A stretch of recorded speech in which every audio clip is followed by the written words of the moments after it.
ఉన్న బంగారాన్ని విడిపించి ఆ రోజు ఆన్లైన్ రేటుకే మేము కొంటాం. Sharma gold company. ఏపీ సార్వత్రిక ఎన్నికల ఫలితాలకు సంబంధించి ఇంకా కౌంటింగ్ ప్రక్రియ పూర్తి కాకముందే దాదాపు కూటమి అభ్యర్థుల విజయం ఖరారైనట్లుగా భావించి ఎక్కడికక్కడ టీడీపీ ఆఫీసులో కావచ్చు, అలాగే జనసేన బీజేపీ ఆఫీసుల్లో కూడా సంబరాలు చేసుకోవడం అయితే స్టార్ట్ చేశారు. అండ్ అలాగే రోడ్ షో ర్యాలీలు కూడా చేస్తూ ఉన్నారు. ఈ నేపథ్యంలోనే విజయవాడకు సంబంధించి వైసీపీ కార్యాలయం దగ్గరికి టీడీపీకి సంబంధించిన కొంతమంది అభిమానులు, కార్యకర్తలు, నేతలు కూడా వచ్చి కవ్వింపు చర్యలకు పాల్పడుతున్న నేపథ్యంలో వాళ్ళు బాణాసంచా కాల్చి ఇక్కడంతా ఒక తీవ్ర ఉద్రిక్తత అయితే నెలకొల్పారు.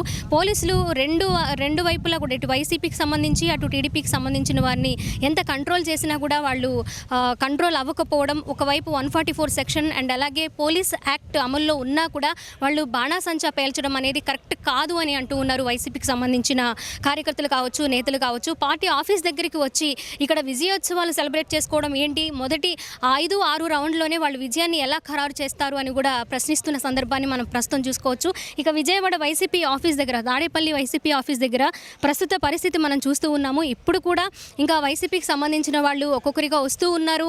అలాగే కొంతవరకు ఎక్కడైనా సరే, ఎప్పటికైనా సరే జగన్ అధికారంలోకి రావడము, వైసీపీ జెండా ఎగురవేయడం ఖాయం అనే ధీమా కూడా వైసీపీకి సంబంధించిన నేతలు వ్యక్తపరుస్తున్న సందర్భాన్ని మనం ఇప్పటి వరకు ప్రస్తుతం చూసుకోవచ్చు.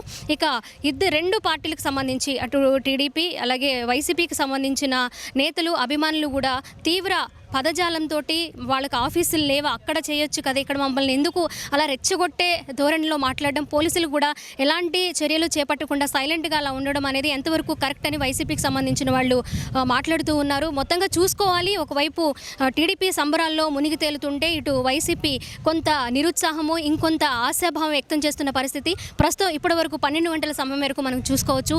మధ్యాహ్నానికి ఎలా మారుతుంది, లాస్ట్ ఎలక్షన్స్లో 2019లో ఎలా వారు వన్ సైడ్ అయినట్టు ఇప్పుడు కూటమి అభ్యర్థులు విజయకేతనం ఎగురవేస్తారా, ప్రజలు అభివృద్ధికి పట్టం కడతారా లేదా సంక్షేమానికి పట్టం కడతారా అనేది మరి కాసేపట్లో తేలబోతూ ఉంది. కెమెరా పర్సన్ కృష్ణతో స్వాతి, సుమన్ టీవీ, విజయవాడ వైసీపీ ఆఫీస్ దగ్గర నుంచి.